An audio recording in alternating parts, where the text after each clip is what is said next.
bacaan setelah surat Al-Fatihah. Kalau Al-Fatihah tadi rukun dan hukumnya wajib, maka bacaan setelah surat Al-Fatihah dalam sholat itu tidak wajib. Ini sifatnya tidak wajib. Sesudah membaca surat Al-Fatihah, biasanya Nabi membaca surat lain. Terkadang beliau memanjangkannya dan terkadang beliau memendekkannya. Contoh, beliau memendekkan karena dalam perjalanan, atau karena batuk, atau karena sakit, atau karena ada tangisan bayi. Jadi beliau itu kalau sedang sholat lalu mendengar suara tangisan bayi, maka sholatnya berubah menjadi pendek, tidak diperpanjang.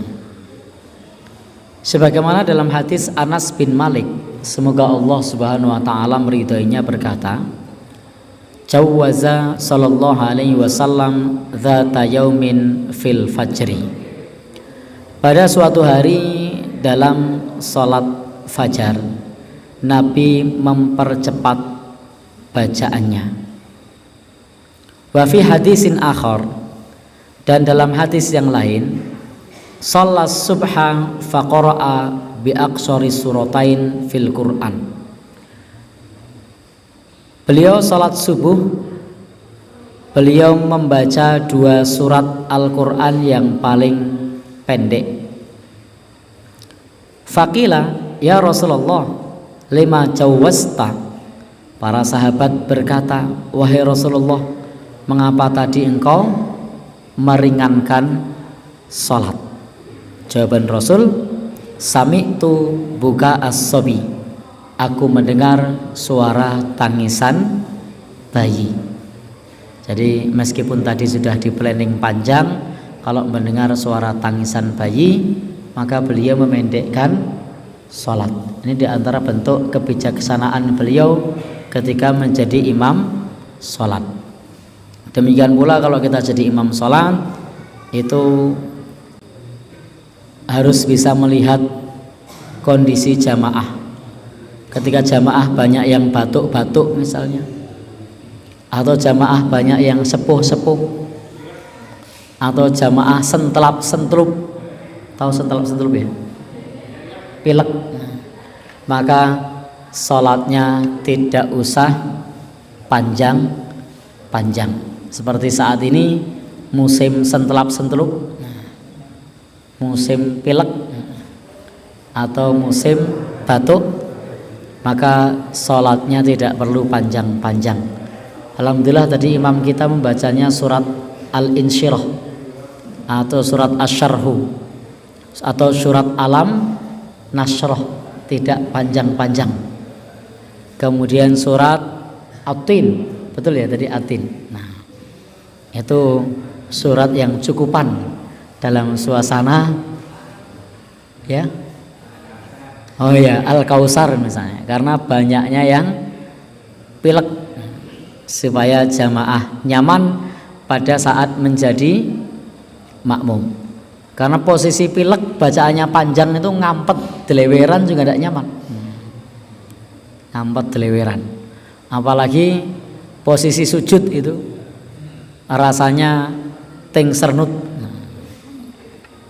Sebagaimana dalam kasus ini Nabi Shallallahu Alaihi Wasallam mendengar suara tangisan bayi, maka beliau pendekkan sholat dan beliau bersabda, fadhonantu anna ummahu ma'ana tusalli, dan saya meyakini ibunya bersama kita sedang sholat.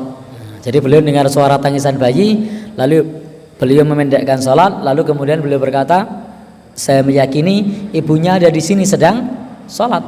Fa'aradtu an ufrigha lahu ummahu, maka aku ingin menghentikan tangis bayi itu.